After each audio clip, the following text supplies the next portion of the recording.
Good morning. प्रश्नों की श्रृंखला को आगे बढ़ाते हुए आज यूपी बोर्ड के द्वारा कक्षा 10 के 2019 में करवाए गए समस्त सामाजिक विज्ञान के प्रश्न पत्रों के साथ हाजिर हुआ हूँ। तो 2019 में जितने भी सेट हुए थे उसमें जो भी प्रश्न आए थे, खास करके वैकल्पिक और अति लघु उत्तरीय प्रश्न, उसको डिस्कस करेंगे। पहले प्रश्न की शुरुआत करते हैं। आपका पेपर कोड आपको दिखाई दे रहा होगा 825 BQ। पहला प्रश्न है, यूरोप में पुनर्जागरण सर्वप्रथम किस देश में हुआ? तो पुनर्जागरण का मतलब होता है दोबारा से जागना, एक तरीके से मतलब दोबारा से सचेतता उन लोगों के अंदर आई। तो यहाँ पर कह रहा है कि किस देश में हुआ, तो किस देश में हुआ यानी कि यहाँ पर आपका हो जाएगा इटली। इटली में इसकी शुरुआत हुई। नेक्स्ट है, डिवाइन कॉमेडी नामक ग्रंथ का लेखक कौन था? मैकियावेली, पेट्रॉक, विलियम शेक्सपियर, दांते। तो यहाँ पर सही ऑप्शन आपका है दांते। नेक्स्ट है, वंदे मातरम गीत के रचयिता कौन थे? तो यहाँ पर आपका दिए गए विकल्पों में से सही ऑप्शन हो जाएगा बंकिम चंद्र चटर्जी। नेक्स्ट है, वास्को डिगामा भारत भूमि पर किस वर्ष में पहुंचा? तो वास्को डिगामा का आगमन भारत भूमि पर 1498 ईस्वी में हुआ था। तो यहाँ पर गा वाला ऑप्शन आपका करेक्ट हो जाएगा। नेक्स्ट है, राज्यसभा में राष्ट्रपति द्वारा कितने सदस्य मनोनीत किए जाते हैं? तो राज्यसभा की बात करें तो यहाँ पर 12 सदस्यों को मनोनीत किया जा सकता है प्रेसिडेंट ऑफ इंडिया के द्वारा। नेक्स्ट प्रश्न देखते हैं। अगला प्रश्न है आपका 6वां, भारत में उच्चतम न्यायालय के न्यायाधीशों की नियुक्ति कौन करता है? तो यहाँ पर सही ऑप्शन आपका हो जाएगा राष्ट्रपति। इनके द्वारा न्यायाधीशों की नियुक्ति की जाती है उच्चतम न्यायालय के। अगला प्रश्न है 7वां, फ्रांस क्रांति के किन्हीं दो दार्शनिकों के नाम लिखिए। तो फ्रांसीसी क्रांति से संबंधित दो दार्शनिक जो हैं इसमें आपके वॉल्टेयर और रूसो, ये दो ऐसे दार्शनिक हैं जिनका संबंध फ्रांस की क्रांति से है। नेक्स्ट है 8वां, आर्य समाज की स्थापना किसने की? तो आर्य समाज की स्थापना स्वामी दयानंद सरस्वती ने मुंबई में 1875 ईस्वी में किया था। अगला प्रश्न है, भारतीय संघ में कितने राज्य हैं? यदि हम वर्तमान की बात करें तो वर्तमान में भारत में 28 राज्य और 8 केंद्र शासित प्रदेश हैं। वहीं दक्षिण भारत के किन्हीं दो राज्यों के नाम भी पूछा है, तो इसमें आपका हो जाएगा तमिलनाडु एवं कर्नाटक। तमिलनाडु की जो राजधानी है वह चेन्नई है और कर्नाटक की राजधानी बंगलुरु। नेक्स्ट प्रश्न आपका है, निम्नलिखित में से कौन मानवकृत आपदा है? तो यहाँ पर भूस्खलन, इस पर मानव का कोई कंट्रोल नहीं होता है। बाढ़, चक्रवात, इन दोनों पर भी मानव का कंट्रोल नहीं है। लेकिन यहाँ पर एक ऑप्शन दिया गया है आपका रासायनिक विस्फोट, ये कहीं ना कहीं मानवकृत आपदा है, इसलिए ये सही है। अगला है, भारत की जनगणना 2011 के अनुसार भारत में जनसंख्या का घनत्व है। तो जनगणना 2011 के अनुसार जनसंख्या का घनत्व पाया गया था 382 प्रति वर्ग किलोमीटर। नेक्स्ट है आपका, निम्नलिखित में से किस राज्य की जनसंख्या सर्वाधिक है? अब यहाँ पर ध्यान देने वाली बात यह है कि जो विकल्प दिए गए हैं हमको उसी से रिलेट करना है। तो दिए गए विकल्पों में सर्वाधिक की यदि हम बात करें तो यहाँ पर आपका हो जाएगा वेस्ट बंगाल, यहाँ पर पॉपुलेशन ज़्यादा है। नेक्स्ट है आपका, अधोभौतिक जल में जल के स्रोत, इसमें नदियाँ भी हो सकती हैं, वर्षा का जल भी शामिल है, झीलें और तालाब। ये तीनों ऑप्शन करेक्ट है। तो इसमें आपका जो लास्ट वाला दिया गया है ये आपका घ वाला करेक्ट हो जाएगा। नेक्स्ट है, नीति आयोग की स्थापना हुई थी। तो नीति आयोग की स्थापना 1 जनवरी 2015 को किया गया था, यानी कि 1 जनवरी 2015 को किया गया था, इसलिए ये आपका सही हो जाएगा। नेक्स्ट है, निम्नलिखित में से कौन आयात की वस्तु है? यानी कि किन वस्तुओं को मंगाया जाता है ना कि बेचा जाता है? तो यहाँ पर आपका हो जाएगा हीरा, ये कहीं ना कहीं भारत इसका इंपोर्ट करता है। और इन तीनों का, कहवा हो गया, चाय हो गया, जूट हो गया, इसका भारत एक्सपोर्ट करता है। नेक्स्ट है विकसित और विकासशील देश से आप क्या समझते हैं? तो इसका उत्तर हो जाएगा ऐसे देश जो प्राविधिक एवं वैज्ञानिक ढंग से जो है आर्थिक विकास कर चुके हैं, तो उन्हें कहा जाएगा विकसित। लेकिन वहीं ऐसा देश जिनका आर्थिक एवं औद्योगिक प्रगति धीरे धीरे करके अभी हो रहा हो, तो उसे कहा जाएगा विकासशील। नेक्स्ट है आर्थिक नियोजन को परिभाषित कीजिए। आर्थिक नियोजन से तात्पर्य है कि एक रणनीतिक तरीके से पूर्व निर्धारित योजना के साथ एक जो लक्ष्य निर्धारित किया गया था उसको पाने के लिए धीरे धीरे अग्रसर रहना। खास करके यदि हम इसको आपको बताएं लिखने योग्य भाषा में, तो सरकार द्वारा सामाजिक आर्थिक विकास हेतु निश्चित समय में पूर्व निर्धारित लक्ष्यों को प्राप्त करने का व्यवस्थित प्रयास ही आर्थिक नियोजन कहलाएगा। यानी कि पहले से एक रूपरेखा तैयार कर ली जाती है और उसके बाद उसी को पाने के लिए एक रणनीतिक तरीके से अग्रसर रहा जाता है ताकि उस लक्ष्य को पाया जा सके। तो ये पूरा प्रोसेस कहलाएगा आर्थिक नियोजन। नेक्स्ट है उपभोग और उत्पादन की विवेचना कीजिए। किसी भी वस्तु का हम इस्तेमाल करते हैं तो कहीं ना कहीं हम उसको उपभोग कर रहे हैं, यानी कि अपने लिए किसी वस्तु का किया गया उपभोग ही उपभोग है, अपने लिए किसी वस्तु का किया गया उपयोग ही उपभोग है।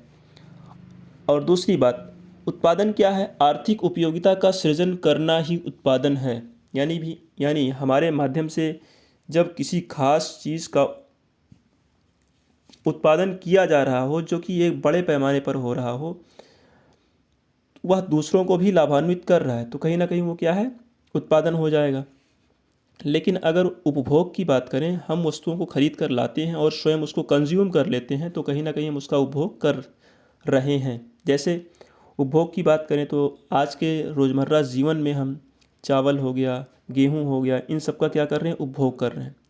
लेकिन किसान क्या करता है? इन सब का उत्पादन करता है बड़े पैमाने पर। अगला आपका प्रश्न है, आपका पेपर का कोड है 825 BR। इसमें वैकल्पिक प्रश्न दिया गया था, कूका आंदोलन किसने प्रारंभ किया? कूका आंदोलन, तो कूका आंदोलन को प्रारंभ किया था लाला हरदयाल, सरदार भगत सिंह, बाल गंगाधर तिलक, संत गुरु राम सिंह। तो यहाँ पर संत गुरु राम सिंह ने कूका आंदोलन की शुरुआत की थी। नेक्स्ट है गुट निरपेक्ष आंदोलन का प्रथम शिखर सम्मेलन कहाँ हुआ था? तो गुट निरपेक्ष आंदोलन का प्रथम शिखर सम्मेलन बेलग्रेड में हुआ था। अब यहाँ पर एक गुट निरपेक्ष की बात की गई है, तो गुट निरपेक्ष होता क्या है? यानी कि देशों का एक ऐसा समूह जो ना तो किसी के समर्थन में है और ना ही किसी के साथ में है, किसी पर वो किसी के साथ मिलकर आक्रमण भी नहीं करना चाहता, अपने आप को न्यूट्रल मोड में रखता है, तो ऐसे देशों का समूह ही क्या कहलाता है? गुट निरपेक्ष कहलाएगा। नेक्स्ट है इसमें निम्नलिखित में से पंचशील सिद्धांत के प्रतिपादक कौन थे? तो पंचशील सिद्धांत के प्रतिपादक जवाहरलाल नेहरू कहे जाते हैं। अगला है रूस में क्रांति कब हुई थी? तो रूस में क्रांति की शुरुआत 1917 में हुई थी। नेक्स्ट है नई दुनिया की खोज का जो श्रेय है वह कोलंबस को जाता है। अगला प्रश्न है राज्यसभा का पदेन सभापति होता है। तो राज्यसभा का पदेन सभापति की बात करें तो उन्हें उपराष्ट्रपति कहा जाता है। नेक्स्ट है भारत में राज्यपाल की नियुक्ति कौन करता है? तो भारत में राज्यपाल की नियुक्ति राष्ट्रपति के द्वारा किया जाता है। नेक्स्ट है इसमें आपका, और इनका कार्यकाल 5 वर्ष तक होता है। नेक्स्ट है द्वितीय विश्व युद्ध के 2 कारण लिखिए। तो द्वितीय विश्व युद्ध का प्रमुख कारण कहा जा सकता है राष्ट्रसंघ की विफलता, और सेकंड हो जाएगा वर्साय की संधि। अगला है अमेरिका की खोज किसने और कब किया? तो अमेरिका की खोज की यदि बात की जाए तो इसकी खोज कोलंबस ने 1492 ईस्वी में किया था। अगला नेक्स्ट है, भारत में सबसे बड़ा डेल्टा है। भारत में सबसे बड़ा डेल्टा सुंदरवन का जो डेल्टा है उसे ही कहा जाता है। सबसे बड़ा डेल्टा सुंदरवन का डेल्टा। नेक्स्ट है, चाय की खेती के लिए कौन मिट्टी उपयुक्त है? तो चाय की खेती के लिए पर्वतीय मिट्टी उपयुक्त मानी जाती है, लेकिन यहाँ पर पर्वतीय मिट्टी में कई प्रकार की मिट्टी और समाहित हैं। तो यहाँ पर जो सबसे सुपीरियर हो सकता है, यहाँ पर लैटराइट को भी प्राथमिकता दिया जाता है। किसी किसी प्रश्न पत्र में लैटराइट को माना गया है क्योंकि पर्वतीय मिट्टी के अंदर लैटराइट का पार्ट पाया जा सकता है। तो इसलिए छोटे से छोटा हम यानी कि सूक्ष्म जो ऑप्शन होगा उसको सिलेक्ट करेंगे, तो यहाँ पर लैटराइट भी होगा। मोस्टली पेपर में यही माना गया है। नेक्स्ट है, उत्तर रेलवे का मुख्यालय कहाँ स्थित है? तो उत्तर रेलवे का जो मुख्यालय है वह दिल्ली में है। नेक्स्ट है, वस्तु विनिमय प्रणाली को कहते हैं। वस्तु विनिमय यानी वस्तुओं की अदला बदली, इसे प्रत्यक्ष विनिमय भी कहा जाता है। नेक्स्ट है, भारत में योजना आयोग की स्थापना की गई थी। तो भारत में योजना आयोग की स्थापना 1950 में किया गया था। नेक्स्ट है, निम्नलिखित में से कौन आधारभूत उद्योग है? तो आधारभूत उद्योग यानी कि और उद्योगों को वह आधार प्रदान करने का काम करता है, तो उसे किस नाम से जाना जाता है? तो उसे लौह इस्पात उद्योग के नाम से जाना जाता है। नेक्स्ट है आपका, नेक्स्ट है, भारत में वर्षा के दो विशेषताएं बताइए। तो पहली बात यहाँ पर ये हो जाएगा आपका, यह मौसमी प्रकृति का होता है। यहाँ पर जो बारिश है वह मौसमी प्रकृति का है। दूसरा, वर्षा की जो है अनियमितता देखने को मिलती है। नेक्स्ट, उत्तर प्रदेश में तेल शोधनशाला कहाँ स्थित है? तो उत्तर प्रदेश में रिफाइनरी यानी कि तेल शोधनशाला की स्थापना मथुरा में हुआ है। और इसका महत्व क्या है? इसका महत्व तो कहीं ना कहीं जो क्रूड ऑयल आता है उसको रिफ़ाइन करता है। यह बड़े पैमाने पर वहाँ पर रिफ़ाइन करता है ताकि जो देश में कंजप्शन है ऑयल का उसको पूरा किया जा सके। अगला है, हरित क्रांति क्या है? तो हरित क्रांति एक ऐसी क्रांति है जिसमें कृषकों को वैज्ञानिक तकनीक का प्रयोग करके उन्नत एवं प्रमाणिक बीज तथा रासायनिक उर्वरकों का प्रयोग करके बहुफसली प्रणाली को अपनाकर तथा सिंचाई के साधनों का विकास करके कृषि उत्पादन करने के लिए बढ़ावा दिया जाता है। अब यदि इसके लाभ की हम बात करें तो कृषि के विकास के लिए उचित वातावरण तैयार करता है, ये पहला हो जाएगा। सेकंड है, किसानों में कृषि उत्पादन में वृद्धि करने की दिशा में जागरूकता फैलाता है। सामान्य शब्दों में कहें तो हरित क्रांति से तात्पर्य कृषि में पैदावार बढ़ाने के लिए लोगों को अवेयर करना, लोगों को सचेत करना। नेक्स्ट प्रश्न है आपका, अगला प्रश्न पत्र है आपका 825 BS। अब इसमें आपके कौन कौन से प्रश्न आए हैं देखते हैं। पहला प्रश्न है, मौलिक अधिकार संबंधी मुकदमे सुनने का अधिकार किसको है? उच्चतम तथा उच्च न्यायालय दोनों को, केवल उच्च न्यायालय को, लोक अदालत को, और का वाला ऑप्शन है केवल उच्चतम न्यायालय को। तो यहाँ पर जब भी फंडामेंटल राइट से संबंधित कोई भी मुकदमा सुनने की बात आएगी तो इसको सुना जाएगा उच्चतम न्यायालय यानी कि सुप्रीम कोर्ट के द्वारा। नेक्स्ट है, भारतीय राष्ट्रीय कांग्रेस की स्थापना कब हुई थी? तो भारतीय राष्ट्रीय कांग्रेस की स्थापना 1885 ईस्वी में हुई थी। नेक्स्ट है, प्रथम विश्व युद्ध किस वर्ष समाप्त हुआ था? तो प्रथम विश्व युद्ध 1918 ईस्वी में समाप्त हुआ था। नेक्स्ट है, भारत का प्रधानमंत्री किसके प्रति उत्तरदायी होता है? तो भारत का प्रधानमंत्री लोकसभा के प्रति उत्तरदायी होता है, लोकसभा के प्रति उत्तरदायी होता है। नेक्स्ट है आपका, राज्यसभा का पदेन सभापति कौन होता है? तो राज्यसभा का पदेन सभापति उपराष्ट्रपति को कहा जाता है। अगला है, फ्रांस की प्राचीन संसद का क्या नाम था? तो फ्रांस की प्राचीन संसद का नाम स्टेट्स जनरल था। स्टेट्स जनरल था। नेक्स्ट है अति लघु उत्तरीय 7वां प्रश्न, लोक अदालत की कोई 2 विशेषताएं बताइए या लिखिए। तो इसका उत्तर हो जाएगा, पहला, मुकदमे का निपटारा आपसी समझौते के आधार पर करना। दूसरा, वादी तथा प्रतिवादी अपना वकील नहीं कर सकते हैं, ये इसकी क्या है, विशिष्टता है। अगला है, प्रथम विश्व युद्ध का तात्कालिक कारण क्या था? तात्कालिक का मतलब विश्व युद्ध तो हो रहा था, ठीक है, लेकिन रिसेंट में कुछ ऐसा हुआ जिसके कारण वह और विकट रूप धारण कर लिया, तो उसे कहा जाएगा तात्कालिक कारण। अब इसमें से तात्कालिक कारण में 23 जून 1914 को ऑस्ट्रिया हंगरी के युवराज फर्डिनेंड और उसकी पत्नी की हत्या कर दी गई थी, और उसके बाद ये जो लड़ाई थी ये और विकराल रूप धारण कर लेती है, तो इसी को तात्कालिक कारण कहा जाता है। एक बार पुनः रिपीट कर दे रहा हूँ, ऑस्ट्रिया हंगरी के युवराज फर्डिनेंड और उनकी पत्नी की हत्या कर दी गई थी, इस कारण से ऐसा हुआ था।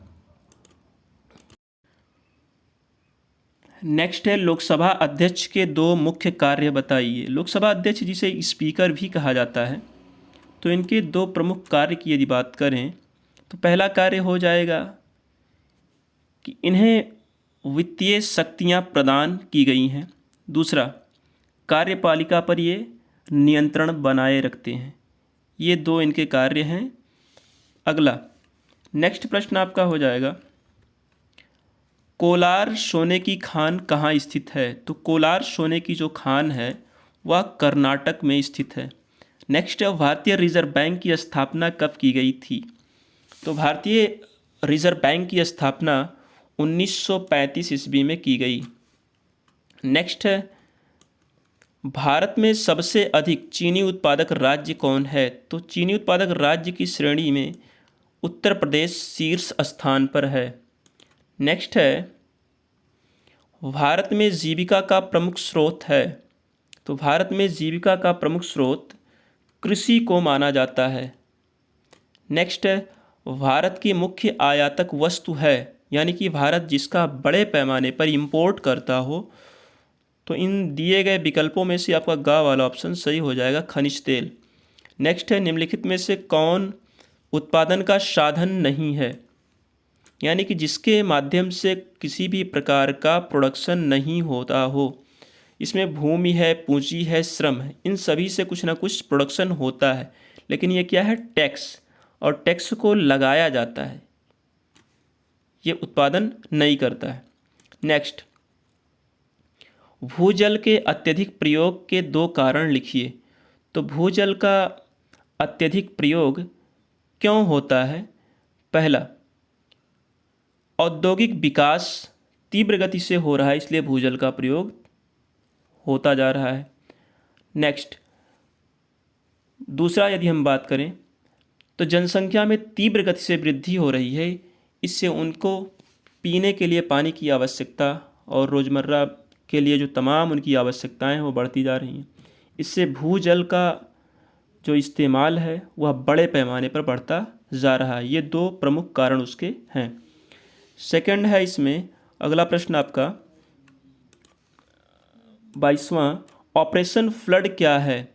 तो ऑपरेशन फ्लड ये दुग्ध उत्पादन से संबंधित है। इसके तहत दूध उत्पादन को बढ़ावा देने के उद्देश्य से इसको लाया गया।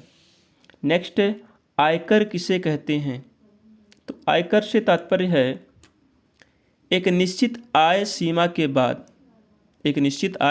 बाद सरकार द्वारा लोगों की आय पर जो कर लगाया जाता है उसे आयकर कहते हैं। मतलब सरकार के द्वारा स्टार्टिंग में कुछ सीमा तक आपको टैक्स फ्री रखा जाता है, लेकिन जैसे ही उस बैरियर को आप ब्रेकआउट करते हैं तो उसके ऊपर जितना भी आपका अर्निंग होगा, हो सकता है कि वो पूरे पे लगा दें या उसके एक्सेस जितना भी पैसा होगा उस पर लगाएं। ये डिपेंड करता है कंट्री बाय कंट्री, वहाँ पर रूल कैसा है। नेक्स्ट आपका है, अगला पेपर आपका है 825 वीटी। इसमें कौन कौन से प्रश्न आए देख लिया जाता है। तो पहला प्रश्न इसमें है, सत्यार्थ प्रकाश किसने लिखा। तो सत्यार्थ प्रकाश की यदि बात की जाए तो इसको राजा राम मोहन राय, अरविंद घोष, महात्मा गांधी, इन तीनों ने नहीं लिखा। यहाँ पर है स्वामी दयानंद सरस्वती, इन्होंने इसको लिखा। नेक्स्ट है, रेल इंजन का आविष्कार किसने किया। तो जॉर्ज स्टीफेंसन ने रेल इंजन का आविष्कार किया। तीसरा है, भारत में शिक्षक दिवस कब मनाया जाता है। तो भारत में शिक्षक दिवस 5 सितंबर को मनाया जाता है। नेक्स्ट है, इंग्लैंड में रक्तहीन क्रांति कब हुई।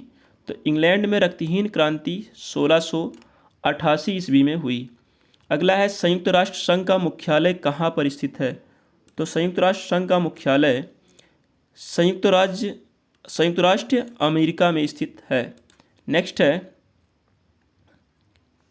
भारत के सर्वोच्च न्यायालय के न्यायिक पुनर्अवलोकन का अधिकार किस देश से लिया गया है।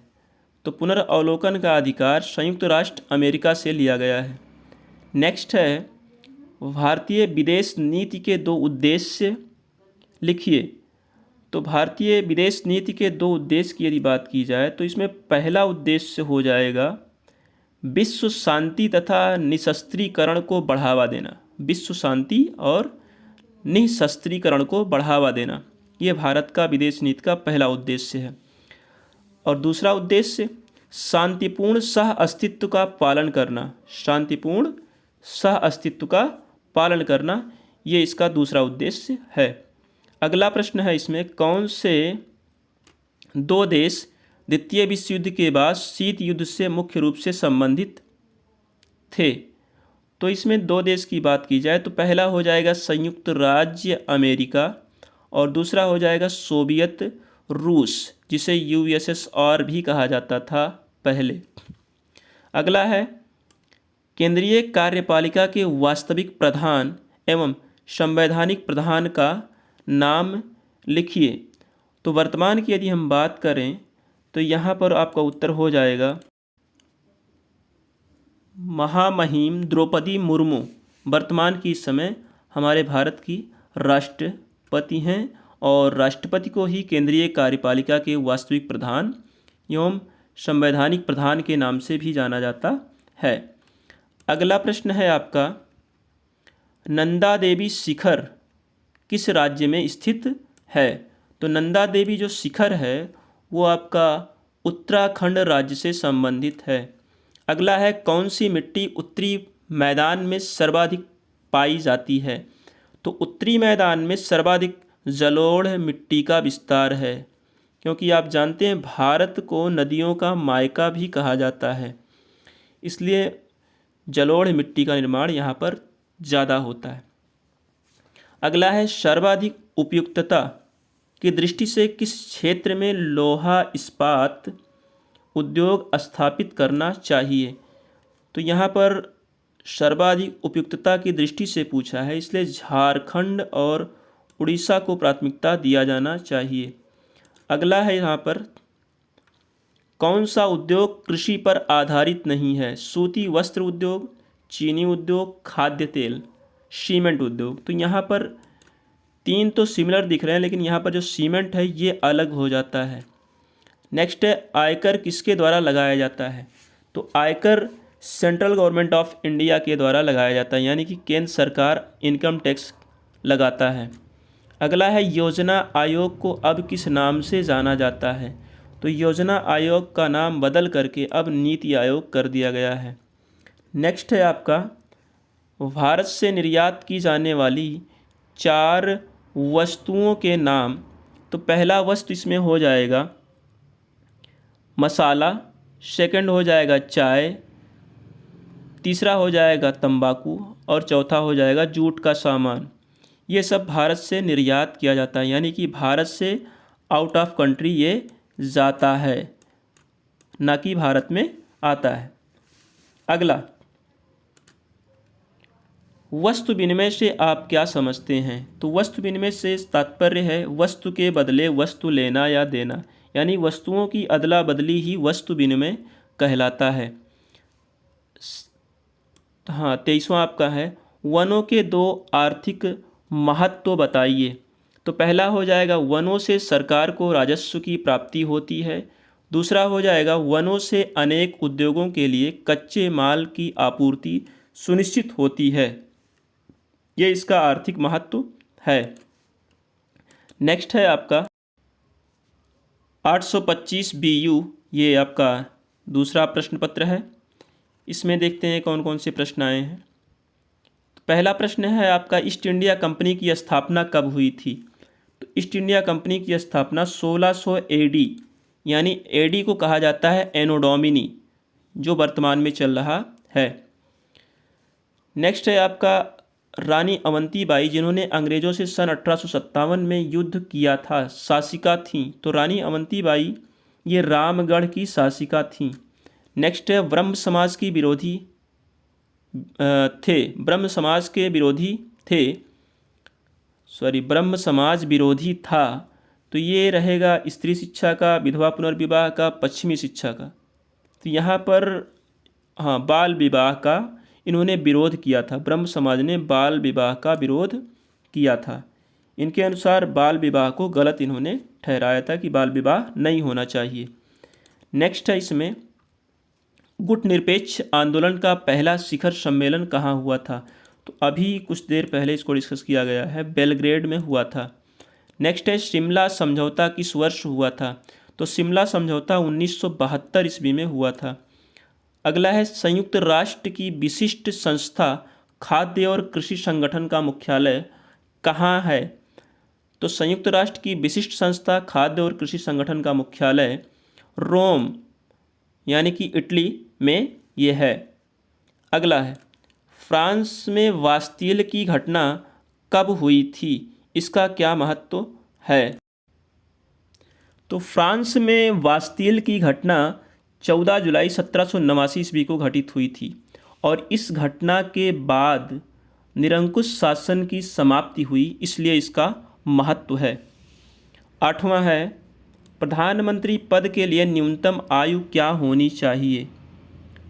तो प्रधानमंत्री पद हेतु न्यूनतम आयु 25 वर्ष होनी चाहिए। संविधान के अनुसार क्या उसको लोकसभा का सदस्य होना अनिवार्य है?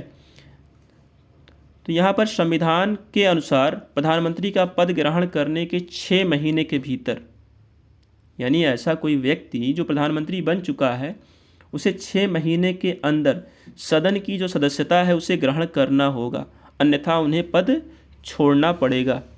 अगला है गुट निरपेक्षता और तटस्थता का अंतर समझाइए।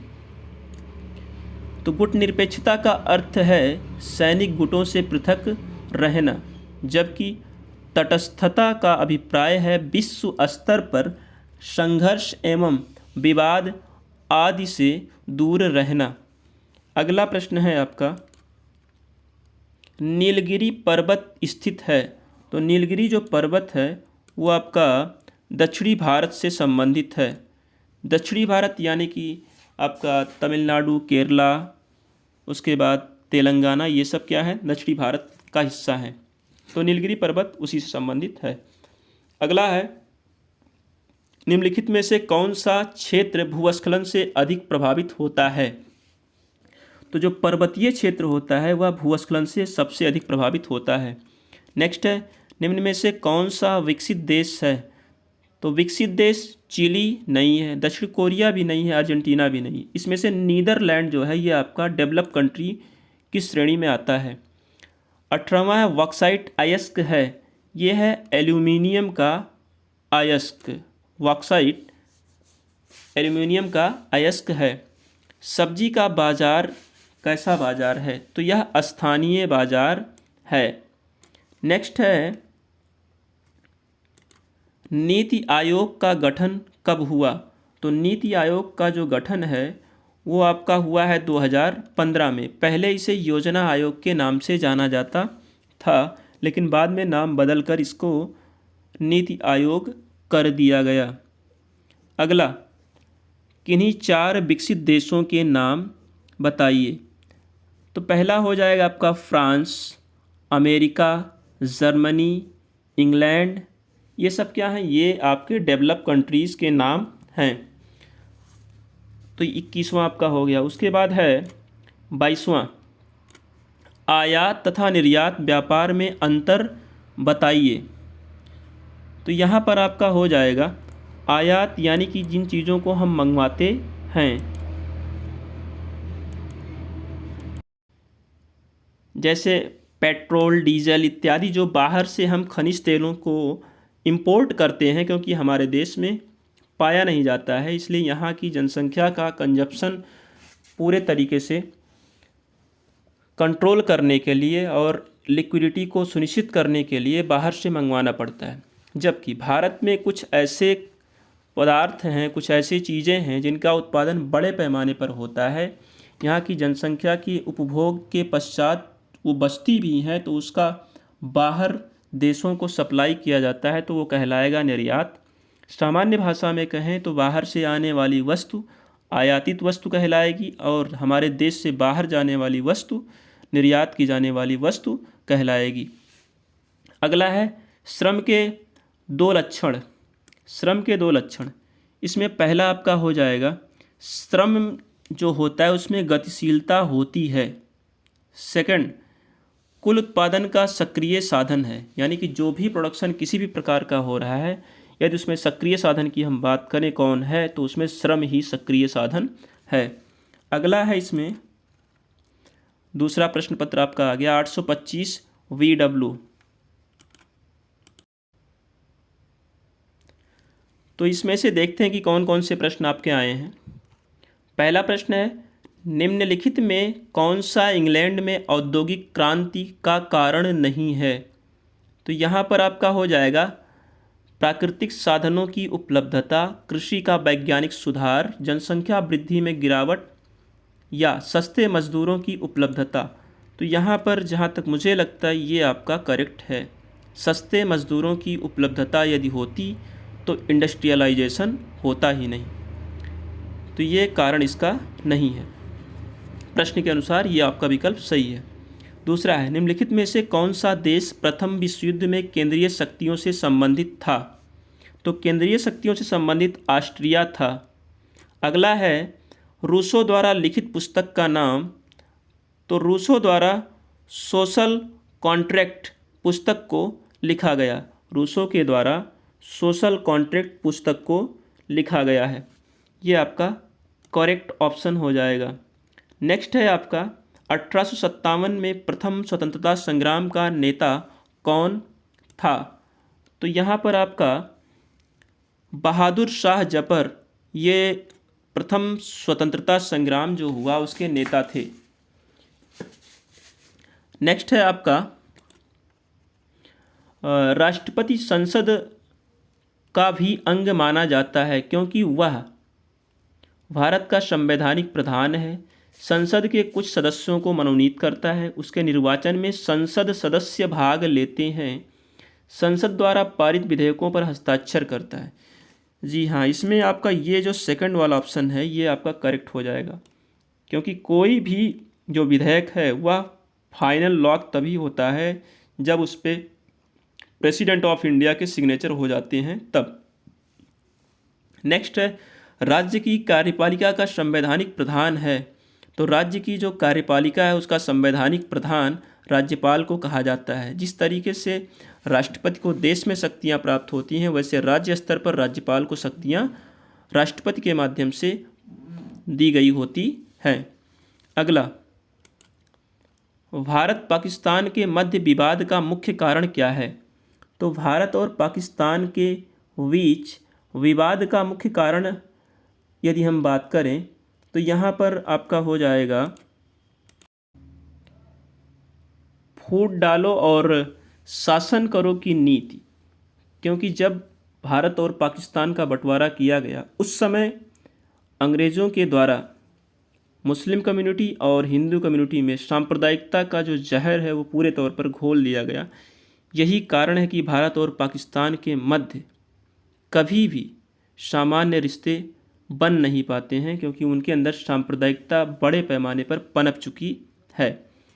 नेक्स्ट है इसमें विश्व स्वास्थ्य संगठन विश्व स्वास्थ्य संगठन की स्थापना कब हुई थी? तो विश्व स्वास्थ्य संगठन की जो स्थापना है वो 7 अप्रैल 1948 ईस्वी में जेनेवा में हुई थी, जिसका मुख्यालय जेनेवा में ही है, और जेनेवा पड़ता है आपका स्विट्ज़रलैंड में पड़ता है। नेक्स्ट है पुनर्जागरण का साहित्य एवं कला पर होने वाला प्रभाव। तो पुनर्जागरण यानी कि नई चेतना, फिर से जागृत होना, तो इसका साहित्य एवं कला के क्षेत्र में पर विशेष प्रभाव पड़ा। भारतीय पद्धति पर अनेक शिक्षण संस्थाएं स्थापित हुईं और वेदों का जो प्रचार प्रसार है वो बड़े पैमाने पर शुरू हुआ। तो ये क्या है, इसका प्रभाव है। अगला, निम्नलिखित में से किस राज्य में टाटा लौह इस्पात कारखाना स्थापित है? तो यहाँ पर आपका दिए गए विकल्पों में से सही विकल्प है झारखंड। अगला है निम्नलिखित में से कौन मिट्टी कपास उत्पादन के लिए उपयोगी है? कौन सी मिट्टी? तो यहाँ पर काली मिट्टी उपयोगी है। 17वां है दामोदर घाटी परियोजना संबंधित है, तो ये है पश्चिम बंगाल से संबंधित। नेक्स्ट है रानीगंज कोयला क्षेत्र कहाँ स्थित है? तो रानीगंज कोयला क्षेत्र आपका पश्चिम बंगाल में स्थित है। नेक्स्ट है विनिमय संबंधित है वस्तुओं के उत्पादन से, बिल्कुल गलत। सिक्कों के मध्य लेन देन से, ये भी गलत है। मजदूरी निर्धारण से, ये भी गलत है। वस्तुओं के आपसी लेन देन से, हाँ इसे हम कह सकते हैं यही क्या है, वस्तु या विनिमय यही है। वस्तुओं की अदला बदली ही क्या है, वस्तु विनिमय। और केवल विनिमय कहा है तो विनिमय से संबंधित यानी कि लेन देन से संबंधित, ये वाला ऑप्शन आपका करेक्ट है। 20वां उत्पादन में जोखिम सहन करने वाले व्यक्ति हैं। तो उत्पादन की प्रक्रिया जब की जाती है तो उसमें स्टार्टिंग में कुछ ना कुछ कॉस्ट प्राइस लगाना पड़ता है, और कॉस्ट प्राइस कभी भी डूब सकता है। तो ऐसे में एक ऐसा व्यक्ति चाहिए जो इस रिस्क को पूरे तरीके से झेल सके, तो उसे क्या कहा जाएगा, साहसी कहा जाएगा। यहाँ पर ये आपका करेक्ट ऑप्शन हो जाता है। नेक्स्ट है तांबा के कोई 2 उपयोग लिखिए। तो तांबा का जो उपयोग है वह घरेलू बर्तन के लिए भी इस्तेमाल किया जाता है, और दूसरा है बिजली का तार बनाने में भी किया जाता है। तो ये इस तरीके से आपका 21वां हो गया। नेक्स्ट है अहमदाबाद किस राज्य में स्थित है और मुख्य रूप से किस उद्योग से संबंधित है? तो अहमदाबाद गुजरात राज्य में है, और यहाँ पर सूती कपड़ा उद्योग पाया जाता है, इसी के लिए यह जो है प्रसिद्ध है। अगला 23वां, राज्यों के आय के 2 स्रोत लिखिए, यानी कि जो भी राज्य हैं उनका इनकम कैसे होता है। तो पहला इसमें हो जाएगा व्यापार कर, जिसे बिक्री कर भी आप कह सकते हैं, तो यानी कि सेल टैक्स। सेकंड भू राजस्व या मालगुजारी कहते हैं। ये 2 साधन ऐसे हैं जिसके माध्यम से राज्य की इनकम होती है। तो इस तरीके से आपके 2019 के बोर्ड परीक्षा के दौरान जितने भी प्रश्न पत्र बने थे उसमें दिए गए समस्त प्रश्नों को समावेशित किया गया था इसमें। इसको ध्यानपूर्वक पढ़ें, और कुछ और आपके अनसॉल्व आने वाले हैं जो और पेपर करवाए गए थे यूपी बोर्ड के द्वारा, उसको भी ध्यानपूर्वक पढ़ें, क्योंकि निश्चित रूप से आपके पेपर में प्रश्नों की पुनरावृत्ति देखी जाती है, इसलिए इसको आप पढ़कर जाएं, ये आपके लिए काफ़ी बेनिफिशियल साबित होगा। धन्यवाद।